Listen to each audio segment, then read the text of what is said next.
साथियों नमस्कार। तो आज हम अभी पंचगनी से निकल रहे हैं और हमारा टारगेट है आज रत्नागिरी पहुंचने का। तो चलिए शुरू करते हैं आज की यात्रा।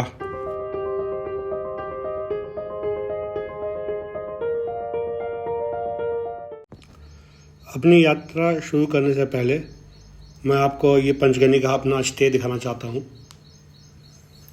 यहाँ पे हम रुके थे एक होम स्टे में, लेकिन शानदार स्टे था।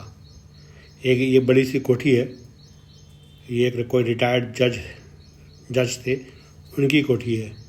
तो अभी उनकी बेटी इसको मैनेज करती हैं और हमारा स्टे बहुत अच्छा रहा यहाँ पे। तो वही मैं दिखाना चाहता हूँ। कभी कभी देखिए चांस की बात है, बहुत अच्छे अच्छे होम स्टे मिल जाते हैं। एंटीक टाइप के इनके डोर हैं। देखिए बड़ा कितना बड़ा एरिया है।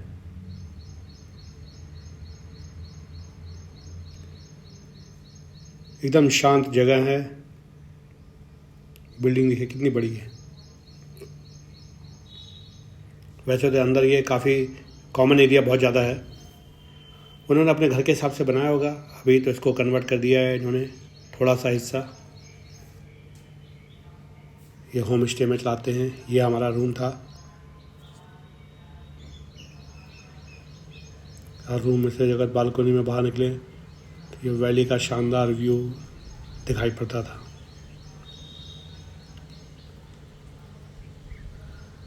बढ़िया मौसम, शानदार व्यू, हल्की हल्की बारिश, और क्या चाहिए। ये देखिए ये सेटअप है अंदर, बहुत बढ़िया था। बाथरूम भी एक कमरे के बराबर है। अंदर इतना बड़ा हॉल। यहाँ पे मुझे ऐसा लगता है ये लोग पहले किसी की ट्रेनिंग देते होंगे सिलाई विलाई की, क्योंकि काफ़ी सारी मशीनें पड़ी हुई थी। ये कॉमन एरिया है, यहाँ पे बोर्ड गेम वगैरह खेल सकते हैं और बुक्स ही बुक्स पड़ी हुई हैं। तो अगर महीने भर भी आप यहाँ रहेंगे तो आप बोर नहीं होंगे, अगर आपको पढ़ने का शौक़ है तो। इतनी किताबें यहाँ पड़ी हुई हैं।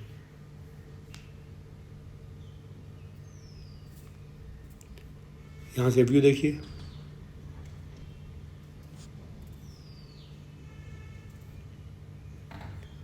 वो जो नीचे की रोड दिख रही है वो एंट्रेंस है। तो वहाँ से नीचे से ऐसे घूम करके गाड़ी ले करके यहाँ से तब आपको ऊपर आना पड़ेगा।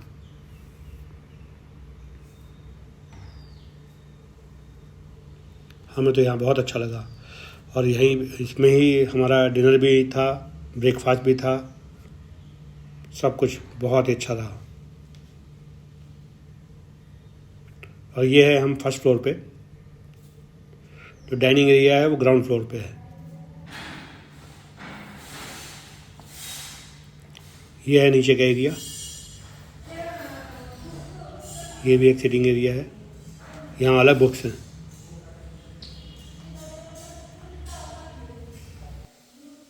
और एक और यहाँ पे हमें जेंटलमैन मिल गए थे, ये भी यहीं रुके हुए थे। ये देखिए ये डाइनिंग एरिया है। सामने किचन है। तो ये जो भाई साहब जो बैठे हुए थे, इन्होंने हमको अपनी गाड़ी से थोड़ी दूर घुमाया और ये सीन वहीं का है। ये हमारी उनके साथ में ग्रुप फ़ोटो है। और ये सब इसके बाद हम निकले यहाँ से अपनी यात्रा पे।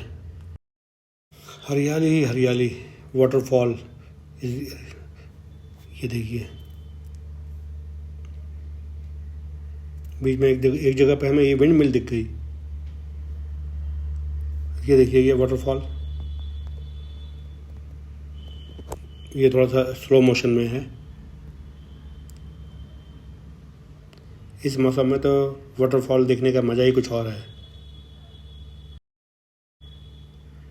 ये देखिए बादल और पहाड़ एक साथ। ये स्टैचू चाय की दुकानों पे लगा हुआ था। हमने तो कई जगह देखे फिर ये स्टैचू।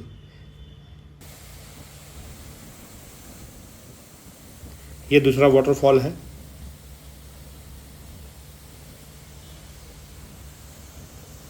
काफ़ी ऊपर से पानी गिर रहा है ये, और काफ़ी इसकी क्वांटिटी भी बहुत ज़्यादा है।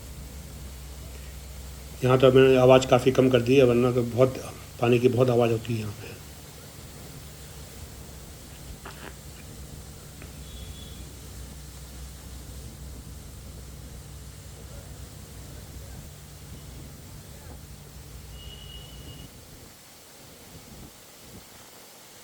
जहाँ जहाँ हमें मौका मिल रहा था हम अपनी कुछ फ़ोटो भी लेते जा रहे थे और ऐसे ही आगे बढ़ते जा रहे थे। थोड़ी देर में हमें मिला ये, रास्ते में एक जगह देखा तो काफ़ी तेज़ पानी बह रहा था। पहले तो हम लोग ध्यान नहीं दिया, हम तो अपनी गाड़ी से चले जा रहे थे। फिर अचानक देखा कुछ लोग भी खड़े हुए थे। थोड़ी देर में आगे जाके देखा तो ये दिखाई पड़ा कि पानी तो घरों के अंदर तक आ गया है। तो यहाँ वाटर लेवल काफ़ी हाई हो गया बारिश के कारण। तो नीचे का जो ग्राउंड फ्लोर है वो तो डूब ही गया लगभग। एग्जैक्ट लोकेशन तो मुझे नहीं पता, ये हाईवे पे ही था, बट इट्स रियली सैड। लोगों के घरों में पानी जा रहा है। उसके बाद आगे बढ़े, ये देखिए टनल था कहीं पे, ओपन है टनल, लग रहा था कि जैसे काम हो रहा है। और फिर हमारी एंट्री हो गई रत्नागिरी में। ये एक रत्नागिरी के एंट्रेंस पे एक गेट था और हमने ये देखा है किसी चौराहे पे ये बना हुआ है, चौराहे के अंदर। तो जब अंदर गए तो देखा तो काफ़ी शानदार डिस्प्ले था, बहुत अच्छा लगा। ये बड़ा चौराहा था, उसके अंदर इन्होंने बना रखा था ये, रियली नाइस। ये कुछ शॉट्स हैं रास्ते के। उसके बाद गए हम विजयदुर्ग फोर्ट देखने के लिए। ये है विजयदुर्ग फोर्ट। इसके बारे में आपको थोड़ा सा बता दूं, वैसे तो आप गूगल पे इसकी पूरी स्टोरी खुद ही देख सकते हैं, पढ़ सकते हैं। ये एक्चुअली मराठा राज्य में, मराठा टाइम में ये उनका नावल बेस था। तो यहाँ से इन्होंने समुद्री जो अटैक होते थे यहीं से वो उसका सामना करते थे। और इसकी लोकेशन इतनी इम्पोर्टेंट थी कि 3 तरफ से ये अरेबियन सागर से घिरा हुआ था, इसलिए इसकी इम्पोर्टेंस बहुत ज़्यादा थी। और जब हम फोर्ट पर थे तो हमने वहाँ से ये देखा, ये एक कॉम्प्लेक्स बना हुआ था फोर्ट का और कई चीज़ों का एक साथ मिला करके, लेकिन ऊपर से बड़ा अच्छा लग रहा था ये देखने में। तो फोर्ट तो काफ़ी ऊपर बना हुआ है, तो हमने ये सोचा कि जब नीचे उतरेंगे तब इसको देखेंगे। और फिर नीचे उतरने के बाद फिर हम यहाँ पर भी गए। ये उसका एंट्रेंस था।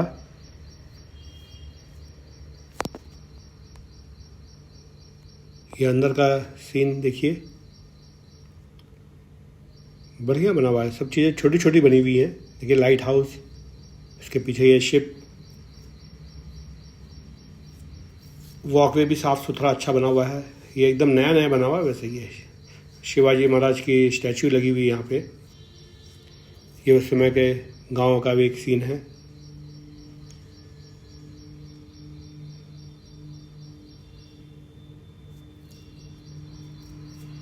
ये भी ऊपर नीचे बना हुआ है, पहाड़ी का ही थोड़ा सा हिस्सा है इसलिए ऐसा है।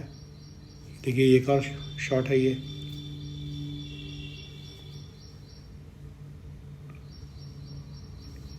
जब आप ये विजयदुर्ग फोर्ट देखने जाएंगे तो ऊपर जाने से पहले ही ये रास्ते में है।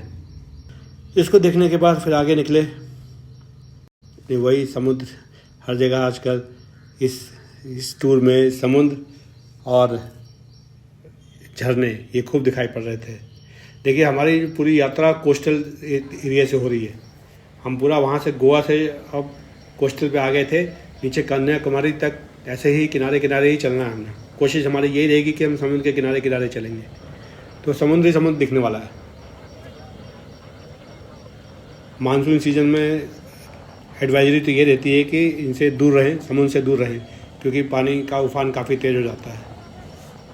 तो खैर वो तो हम संभल के चल ही रहे थे। कई जगह पे हमने देखा, ये भी कई और भी लोग थे, सब अपना एंजॉय कर रहे थे यहाँ पे।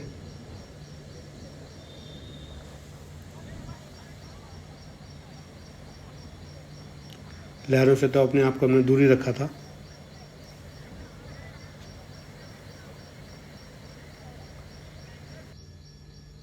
बस जहाँ तक जाने के लिए अलाउड था वहीं तक जा रहे थे।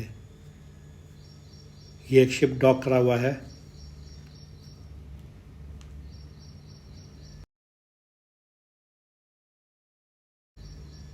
ये रत्नागिरी का एक पार्क था। पार्क में भगवान राम की मूर्ति लगी हुई थी।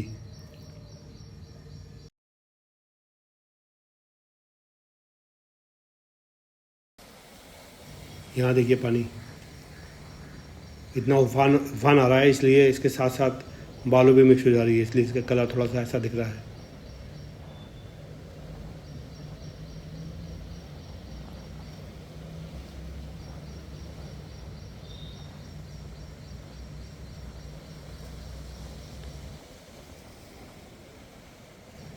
ये ऊपर से शॉट था।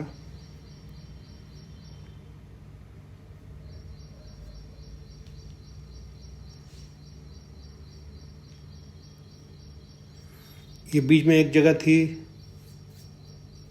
वहाँ का एंट्री गेट है।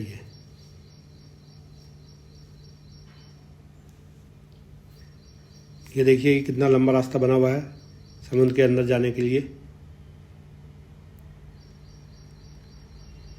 जगह जगह पे हमें वाटरफॉल मिलते जा रहे थे। ये देखिए, ये है श्री देवी भागवती मंदिर। ये रत्नागिरी का जो फोर्ट है उसके अंदर है ये मंदिर। काफ़ी बड़े एरिया में बना हुआ है ये भी। यहीं पर ये तोप रखी हुई थी। इसके मेरे ख्याल से व्हील वगैरह तो उन्होंने चेंज कर दिए हैं, लेकिन अभी भी तोप शानदार दिखाई पड़ रही थी। ये इसके गोले थे। हमने कोशिश करी इसको उठाने की, तो भारी इतने होते हैं कि हाथ से उठाना भी बस उनको मुश्किल था। ये एक दूसरा स्क्वायर था। आप जब रत्नागिरी जाएं तो ये ज़रूर देखें। ये बाल गंगाधर लोकमान्य तिलक उनका जन्म स्थल है।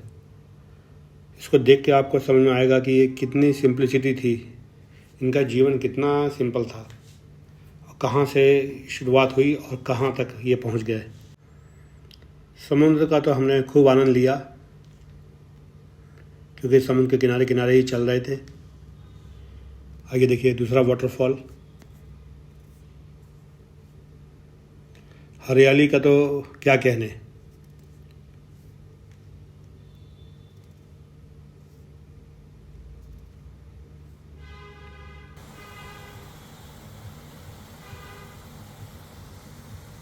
ये एक और वाटरफॉल। फिर हम आए ये पैलेस देखने के लिए। इसका नाम है थीबा पैलेस। ये बर्मा के किंग थे, उनको एक्साइल में रखा था। अंग्रेज़ों ने उनको यहीं पर ही हाउस अरेस्ट करके रखा हुआ था, लेकिन शानदार पैलेस बना हुआ है ये। फ़ोटोग्राफी यहाँ पे अलाउड नहीं थी, इसलिए मैं इसकी फ़ोटो डाल नहीं सका। और इसी के प्रेमाइसेस में ये एक काफ़ी पुराना बरगद का पेड़ लगा हुआ था, तो यहीं बैठ कर के मैंने ये फ़ोटो ली। एक के बाद एक वाटरफॉल ही थे यहाँ पे, समुंदर के सीन और ये हरियाली। हम तो इसे खूब एंजॉय कर रहे थे। ये एक मंदिर का सीन है। तो बस यूँ ही अपना सफ़र करता जा रहा था। हमारे दिन गुजरते जा रहे थे और हम अपने सफ़र को एंजॉय कर रहे थे। तो रत्नागिरी मैंगो सिटी है। यहाँ से बहुत बड़ी मात्रा में अल्फांजो या हापुस वैरायटी का आम का उत्पादन होता है यहाँ पे। इसके अलावा शायद और भी वैरायटी होती होंगी, तो इसीलिए इसका नाम बढ़ गया है मैंगो सिटी। ये कल का मेरा डिनर था रात को। फ्राइड फिश, राइस और रोटी, तो हम यही एंजॉय कर रहे थे। इसके बाद हम थोड़ा सा खाना खा के टहलने के लिए निकले। थोड़ी ही देर में हम पहुंच गए रेलवे स्टेशन। तो ये था रत्नागिरी का रेलवे स्टेशन। तो साथियों, ये थी हमारी रत्नागिरी की यात्रा। अब इस वीडियो को यहीं समाप्त करते हैं। कल फिर मिलेंगे एक नए वीडियो के साथ। तब तक के लिए नमस्कार।